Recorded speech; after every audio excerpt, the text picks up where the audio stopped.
বা ডেবরার দিকে নজর রাখবো, কারণ ডেবরায় প্লাবন পরিস্থিতি এবং গত 12-14 দিন ধরে যে ছবি আপনাদের দেখাচ্ছি যে দক্ষিণবঙ্গের একাধিক জেলা জলমগ্ন, আর সেখানে বিজেপি কর্মীদের বেছে বেছে ত্রাণ। সুকান্ত মজুমদার বিজেপি রাজ্য সভাপতি, কেন্দ্রীয় মন্ত্রী আজ গেলে সেখানে ত্রাণ নিয়ে ক্ষোভের মুখে পড়েন সুকান্ত মজুমদার, কারণ তাদের অভিযোগ যে বেছে বেছে বিজেপি কর্মীদেরই ত্রাণ দেওয়া হচ্ছে, কিন্তু তারা সাধারণ মানুষ, তাদের ত্রাণ দেওয়া হচ্ছে না, রাজনীতি করা হচ্ছে, এমনটাই অভিযোগ করা হচ্ছে।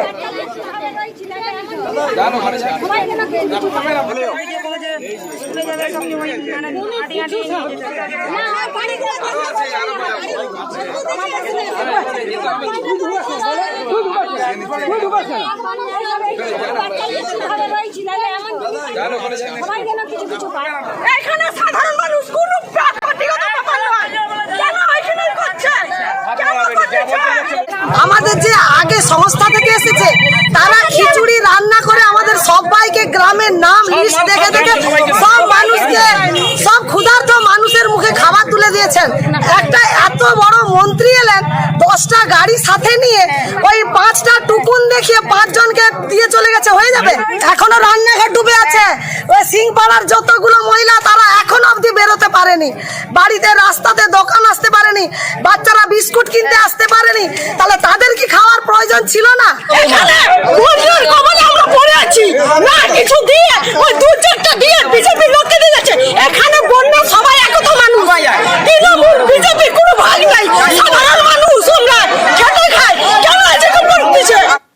দিগ্বিজয় রয়েছে আমার সঙ্গে। দিগ্বিজয়, যারা অভিযোগ করছেন তাদের অভিযোগ তো অনেকটাই তারা ঠিকই বলছেন, তার কারণ হচ্ছে যে বন্যা কবলিত যে এলাকা, যারা এইভাবে অসহায় হয়ে দিন যাপন করছেন তাদের কাছে কোনো রাজনীতি নেই, তারা ত্রাণটা পেলে তাদের সুবিধা হয়, আর সেখানেই তাদের ত্রাণ দেওয়া হয়নি, এমনটাই অভিযোগ করছেন।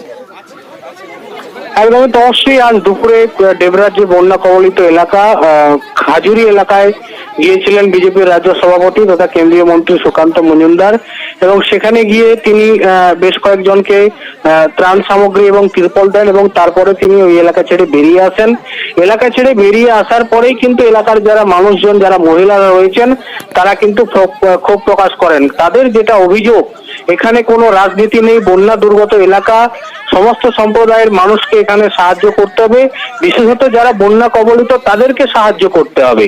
কিন্তু সুকান্ত মজুমদারের বিরুদ্ধে যে অভিযোগ, এই ধরনের কোনো কিছু না করে তিনি বেছে বেছে যারা বিজেপি করেন তাদের হাতে ত্রাণ সামগ্রী তুলে দিয়ে এলাকা ছেড়ে চলে যান, এবং তারপরেই কিন্তু মহিলারা ক্ষোভে ফেটে পড়ে এবং তারা কিন্তু এই নিয়ে ক্ষোভ প্রকাশ করে, এবং এই নিয়ে কিন্তু শুরু হয় রাজনীতি, এবং এই নিয়েই কিন্তু তৃণমূল বিজেপি চাপানুতর চলে। বেশ দিগ্বিজয়,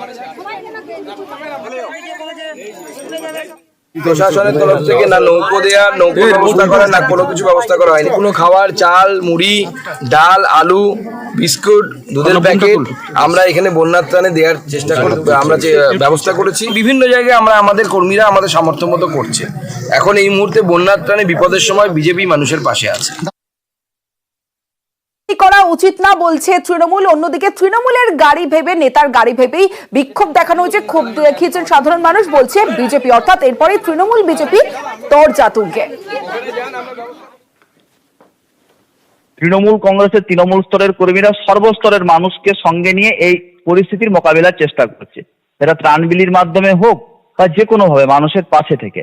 একদিন এসে যদি 10টা কি 20টা কি 100টা ত্রাণ নিয়ে মানুষের কাছে যায়, মানুষের যে চাহিদা সেটা হয়তো মিটছে না, তাই তারা হয়তো অর্গানাইজ করতে পারেনি, সেই কারণেই হয়তো এই ধরনের ঘটনা ঘটেছে। তবে আমরা বলি যে ত্রাণের কোনো রাজনীতি হতে পারে না, ত্রাণ মানুষের কাছে পৌঁছে যাওয়া উচিত।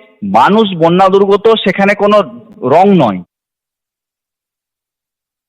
সেই বন্যাতে যা ক্ষতি হয়েছে সেই ক্ষতিপূরণ করা সম্ভব আমাদের পক্ষে নয়। আমরা শুধু মানুষের পাশে থাকার জন্য যাচ্ছি বিভিন্ন জায়গায়, যেগুলো দেওয়া দরকার প্রশাসন এবং এখানকার বিডিও, ডিএম, সরকার পক্ষে, তারা সেখানে দিতে পারছে না, তারা এলাকার মানুষের কাছে পৌঁছাতে পারেনি, তার জন্য মানুষের মধ্যে এত ক্ষোভ। আমরা যখন গিয়েছিলাম ওইখানে ক্ষোভ আমাদের উপর না, ওইখানের ক্ষোভ তৃণমূলের উপরে। তারা বুঝতে পারেনি যে কোন মন্ত্রী এসছে, বিজেপি না তৃণমূল, তারা ভেবেছিল তৃণমূল দলে।